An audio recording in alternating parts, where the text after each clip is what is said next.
Assalamualaikum warahmatullahi wabarakatuh.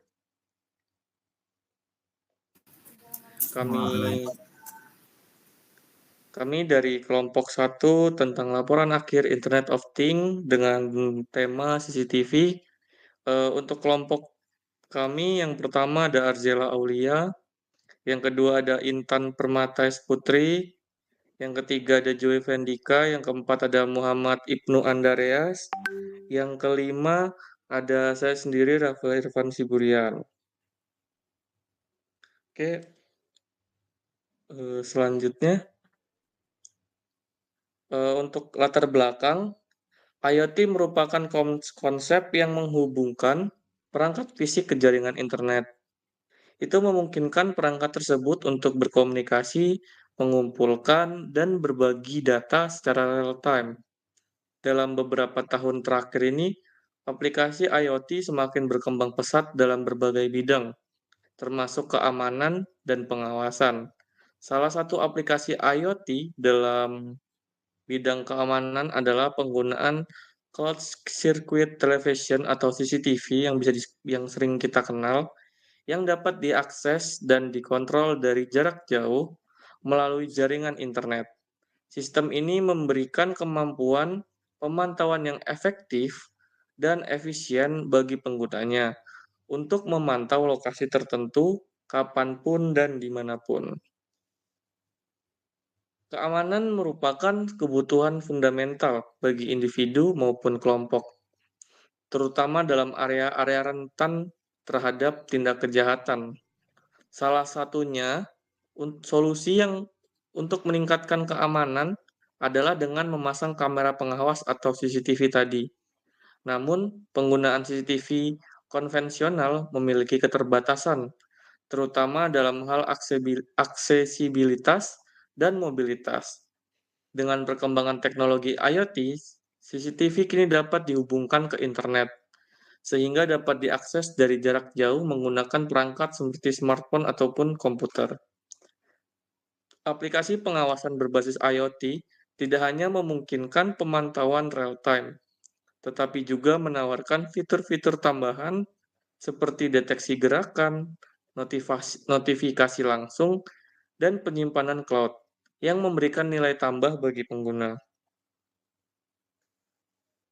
Selanjutnya ada beberapa rumusan masalah.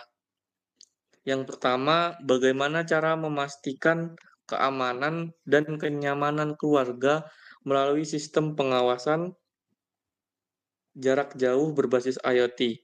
Yang kedua, bagaimana mengoptimalkan fitur pengawasan real-time dan penyimpanan cloud untuk mendukung pemantauan yang efisien. Yang ketiga, bagaimana mengintegrasikan komunikasi dua arah dalam sistem pengawasan berbasis IoT tersebut. Dan yang terakhir, apa saja tantangan yang dihadapi sistem pengawasan berbasis IoT seperti kegagalan saat mati lampu, dan bagaimana cara mengatasinya. Selanjutnya ada beberapa tujuan. Yang pertama, memantau keamanan keluarga dari jarak jauh. Yang kedua, memberikan fitur pengawasan real-time untuk memastikan keamanan yang lebih responsif. Yang ketiga, menyediakan penyimpanan cloud untuk rekaman video dan audio agar data dapat diakses kapan saja. Yang keempat, mengintegrasikan fitur komunikasi dua arah untuk memungkinkan interaksi langsung melalui perangkat pengawasan. Dan yang terakhir, menganalisis tantangan seperti kegagalan saat mati lampu dan merancang solusi untuk meningkatkan keandalan sistem. Untuk slide selanjutnya akan dibacakan oleh rekan saya. Baiklah, di sini saya akan melanjutkan untuk bagian jenis metode. Nah, di sini kami menggunakan ada dua jenis metodenya. Yang pertama ada observasi non-partisipatif, yaitu yang pertama caranya pola penggunaan sistem pengawasan jarak jauh dan real time. Yang kedua, penggunaan fitur penyimpanan cloud untuk rekaman video dan audio. Lalu yang ketiga, efektivitas fitur komunikasi dua arah dalam mendukung interaksi langsung Dan yang terakhir ada dampak kegagalan sistem selama mati lampu.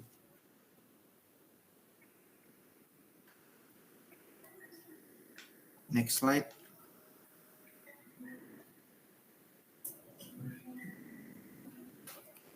Lalu untuk metode yang kedua di sini dengan metode observasi partisipasif.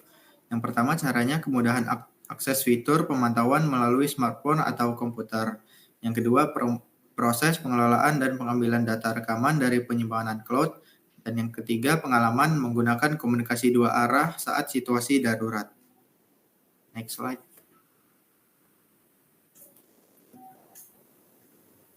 Di sini ada tahapan observasinya.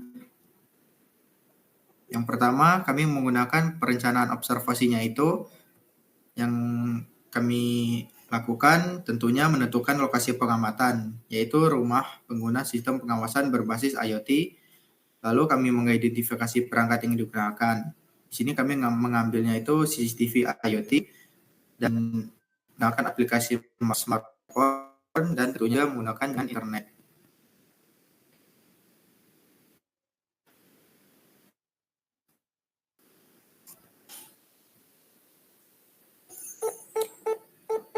Lalu untuk menyusun indikator observasinya, frekuensi penggunaannya itu dilakukan setiap hari, durasi pemantauannya secara real time, lalu kendala yang munculnya pada di saat mati lampu. Untuk yang kedua ada pelaksanaan observasinya. Di sini kami mengamati secara langsung proses pengguna dalam mengoperasikan sistem. Lalu kami mencatat data terkait fitur yang digunakan seperti rekaman video dan audio. Dan yang terakhir kami mencatat permasalahan yang muncul selama observasi seperti kendala teknis atau keterbatasan sistem. Lalu yang ketiga di sini kami menganalisis hasil observasinya. Kami mengevaluasi efektivitas fitur pengawasan jarak jauh, real time dan penyimpanan cloud.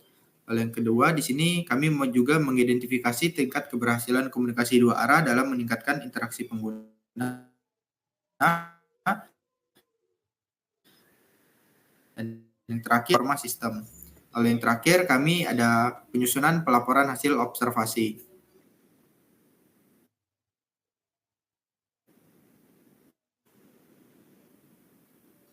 Untuk penyusunan laporan hasil observasi ini, menyusun laporan yang berisi temuan utama seperti pola penggunaan, keandalan fitur, kendala, serta rekomendasi perbaikan. Slide selanjutnya.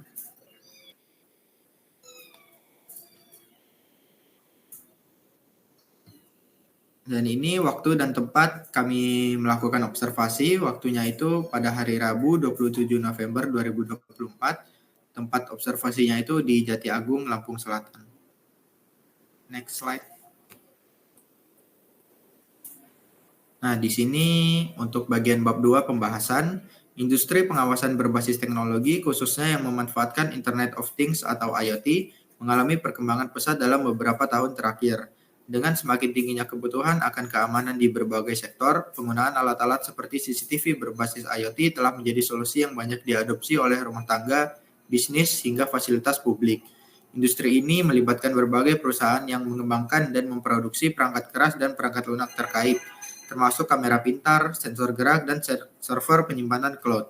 Perusahaan-perusahaan besar di sektor ini seperti Hikvision, Dahua, dan Axis Communications telah lama menjadi pemain utama dengan menawarkan produk yang inovatif dan canggih.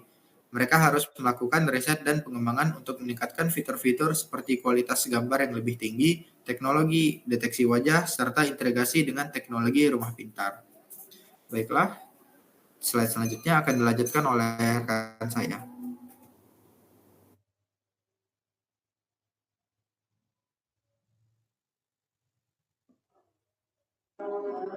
Baiklah, di sini saya akan melanjutkan pertumbuhan pesat di sektor IoT dalam pengawasan didorong oleh meningkatnya kebutuhan akan pemantauan yang lebih fleksibel dan canggih, kemajuan teknologi seperti koneksi internet berkecepatan tinggi, perkembangan jaringan 5G, dan kemampuan pemrosesan data cloud. Semakin mendukung adopsi teknologi ini, IoT tidak hanya menyediakan fitur pemantauan real time, tetapi juga analitik cerdas yang mampu menganalisis data dan memberikan wawasan lebih dalam tentang pola keamanan. Industri ini juga menghadapi tantangan terutama terkait dengan keamanan data dan privasi pengguna, perlindungan terhadap potensi peretasan dan pemanfaatan data menggunakan secara tidak sah menjadi perhatian utama. Peraturan-peraturan seperti General Data Protection Regulation GDPR di Eropa dan regulasi serupa di negara-negara lain semakin mendorong pengembangan teknologi yang aman dan sesuai dengan standar perlindungan data. Selanjutnya,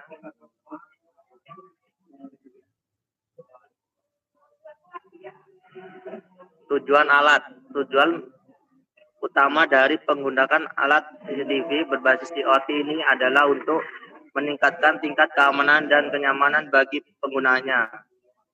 Dengan menggunakan teknologi IoT, alat ini memungkinkan pemantauan secara real-time dari lokasi yang dipilih, sehingga pengguna dapat memantau kondisi rumah atau area tertentu kapan saja dan di mana saja melalui perangkat mobile atau komputer. CCTV IoT dirancang untuk menyediakan akses jarak jauh yang praktis, kemudian pengguna dalam mengawasi rumah tanpa harus berada di lokasi fisik. Baik, selanjutnya.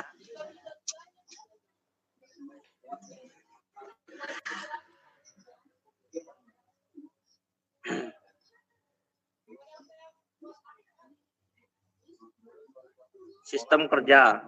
Sistem kerja dari CCTV berbasis IoT melibatkan integrasi beberapa komponen utama yang saling terhubung untuk memberikan solusi pemantauan yang efektif. Proses kerjanya dimulai dengan kamera CCTV IoT yang dipasang di lokasi yang diinginkan untuk menangkap gambar atau video secara real time. Kamera ini dilengkapi dengan sensor gerak dan perangkat keras lain yang memungkinkan perekaman video berkualitas tinggi serta mengendalikan sudut pandang secara otomatis. Setelah gambar atau video direkam, data tersebut dikirim melalui modul koneksi Wi-Fi atau kabel Ethernet ke server atau menyimpan cloud. Koneksi internet yang stabil menjadi faktor penting dalam proses ini agar data dapat diteruskan tanpa gangguan. Data yang dikirim kemudian diproses dan disimpan di server cloud sehingga dapat diakses kapan saja oleh pengguna melalui aplikasi di smartphone atau komputer. Selanjutnya,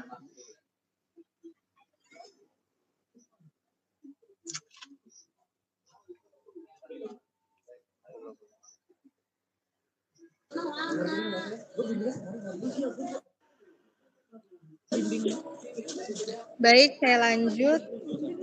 Komponen alat.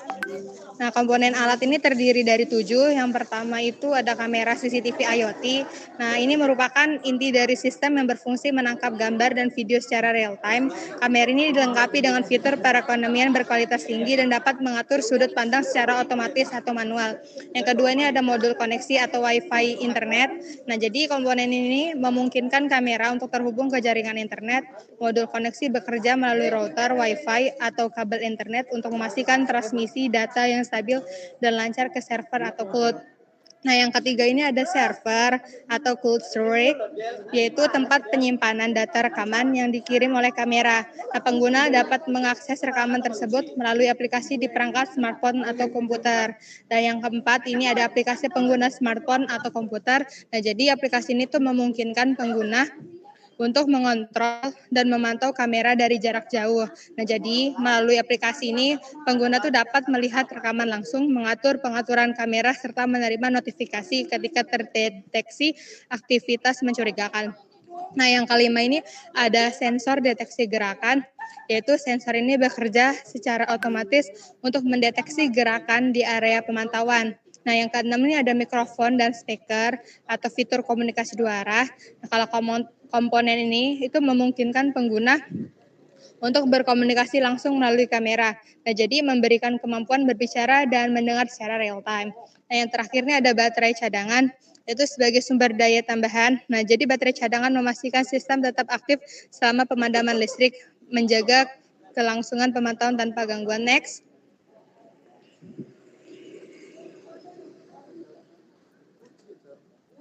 Nah, yang selanjutnya adalah proses kerja alat. Nah, proses kerja alat pengawasan berbasis IoT dimulai dengan tahap pengambilan gambar oleh kamera CCTV yang terhubung ke jaringan internet. Nah, kamera ini secara terus-menerus memantau area yang ditentukan dan mengirimkan data video secara real time ke server atau cloud. Nah, pengguna dapat mengakses data ini melalui aplikasi yang terhubung di perangkat smartphone atau komputer. Nah, jadi ketika sistem mendeteksi gerakan menggunakan sensor peer, nah jadi notifikasi langsung dikirimkan ke perangkat pengguna, memberikan informasi segera tentang potensi aktivitas mencurigakan. Nah, pengguna juga kemudian dapat melihat rekaman langsung, memutar ulang video yang tersimpan atau mengontrol sudut pandang kamera untuk memastikan pengawasan menyeluruh. Nah, jadi fitur komunikasi dua arah itu memungkinkan pengguna untuk berbicara langsung melalui mikrofon dan speaker yang terintegrasi. Jadi memberikan interaksi langsung dalam situasi darurat. Next. Nah, data yang dikumpulkan oleh kamera diunggah dan disimpan di server cloud untuk kemudahan akses dan cadangan data. Nah, penyimpanan cloud ini melengkapi media penyimpanan lokal seperti kartu memori atau hard disk yang bertindak sebagai backup tambahan. Nah, seluruh sistem ini itu dirancang untuk memprioritaskan kecepatan pengiriman data, efisiensi pemrosesan, dan kemampuan data dan enskripsi yang mumpuni. Nah, sebagai langkah terakhir, sistem ini juga dilengkapi dengan catu daya cadangan seperti baterai yang memastikan alat tetap beroperasi bahkan jika terjadi pemadaman listrik. Nah, jadi dengan demikian, proses kerja alat mencakup tahap pemantauan, pengolahan data, pengiriman informasi, dan pengendalian yang terintegrasi secara real time untuk memberikan kenyamanan dan keamanan yang optimal bagi penggunanya. Next.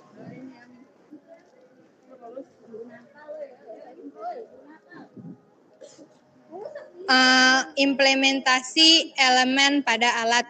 Nah, di sini tuh ada 7 ya. Yang pertama tuh kamera CCTV IoT. Nah, kalau implementasi kamera CCTV IoT itu dipasang di lokasi strategis dengan sudut pandang luas untuk memastikan area pengawasan tercakup sepenuhnya.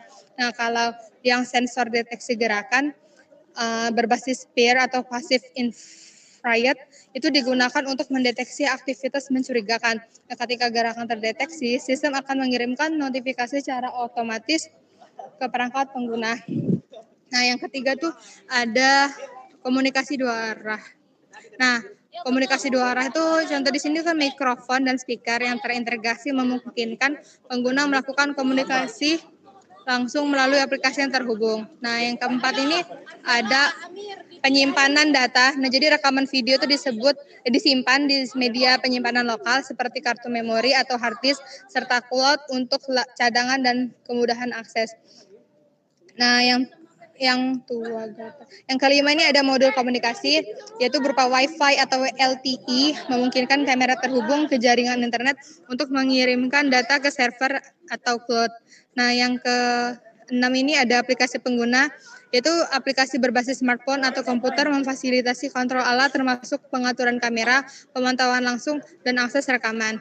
Yang terakhir di sini ada catu daya cadangan, yaitu sistem dilengkapi dengan catu daya utama dan baterai cadangan untuk memastikan alat tetap beroperasi meskipun terjadi pemadaman listrik. Next.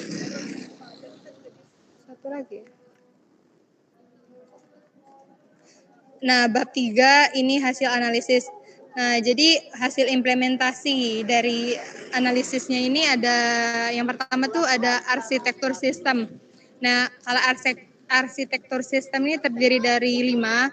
Yang pertama tuh kamera CCTV yang menggunakan kamera IP yang mendukung integrasi dengan IoT untuk menangkap video dengan kualitas tinggi. Yang kedua ini ada IoT Gateway, yaitu memanfaatkan perangkat seperti Raspberry Pi atau hub IoT yang berfungsi untuk mengelola komunikasi antara kamera dan platform cloud.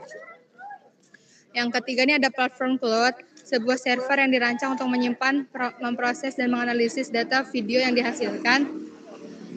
Nah, yang keempat ini ada aplikasi mobile atau web, itu merupakan antarmuka pengguna yang memungkinkan akses streaming video secara real time untuk menerima notifikasi serta melihat history data. Yang terakhir ini ada sensor pendukung, ini opsional. Nah, kalau sensor pendukung ini penambahan sensor gerak atau suara yang dapat memicu aktivitas perekaman saat terjadi pergerakan atau suara yang mencurigakan. Nah, adapun langkah-langkah implementasi itu ada 3. Yang pertama tuh persiapan perangkat. Jadi langkah pertama itu kan diinstal kamera IP pada lokasi-lokasi strategis nih di rumah untuk memastikan cakupan yang optimal. Selanjutnya itu sambungan kameranya ke jaringan WiFi rumah agar dapat berfungsi secara efektif. Yang ketiga tuh pasang perangkat IoT gateway seperti Raspberry Pi dan install perangkat lunak seperti Node-RED untuk mengelola komunikasi antara perangkat. Yang keempat, hubungan kamera gateway melalui protokol seperti RTSP atau on-view untuk memastikan transmisi data yang lancar. Yang kelima tuh kemudian pilih layanan cloud seperti IoT Core, Google Cloud, atau banyak untuk menyimpan data dan melakukan analisis video. Yang selanjutnya itu adalah protokol MQTT atau HTTPS untuk menghasilkan transfer data yang aman dan efisien. Nah, selanjutnya itu ada pengembangan aplikasi. Jadi langkah selanjutnya itu merupakan pengembangan aplikasi mobile atau web yang mampu menerima notifikasi terkait gerakan atau anomali lainnya yang terdeteksi oleh sistem. Adapun yang terakhir ini ada pengujian sistem. Jadi langkah terakhir ini merupakan lakukan uji coba untuk memastikan konektivitas jaringan, kualitas video ditangkap, waktu respons aplikasi, serta akurasi sistem dalam memberikan notifikasi otomatis. Mungkin selanjutnya dilanjutkan oleh teman saya. Oke, di sini saya akan melanjutkan tentang analisis performa sistem. Yang pertama yaitu kualitas video. Penilaian ini mencakup resolusi dan kecepatan bingkai atau frame rate yang berpengaruh langsung terhadap kualitas streaming.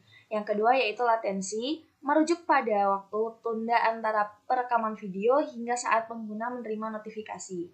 Selanjutnya, yang ketiga, konsumsi bandwidth, mengukur jumlah data yang diperlukan untuk melakukan streaming video secara real time. Kemudian yang keempat, keamanan sistem, yaitu melibatkan penggunaan enskripsi data dan autentikasi pengguna untuk mencegah akses yang tidak sah. Yang kelima, efisiensi energi, menilai konsumsi daya baik pada kamera maupun perangkat IoT gateway. Oke, untuk slide selanjutnya.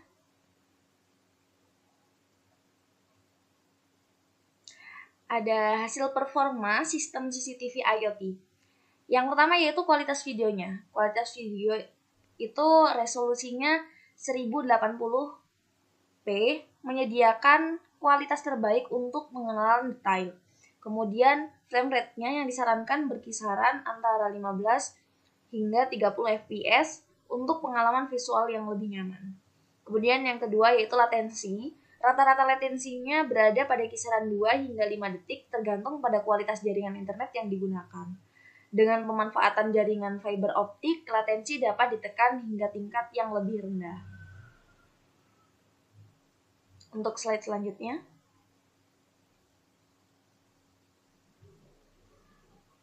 Oke, selanjutnya di sini yang ketiga ada konsumsi bandwidth.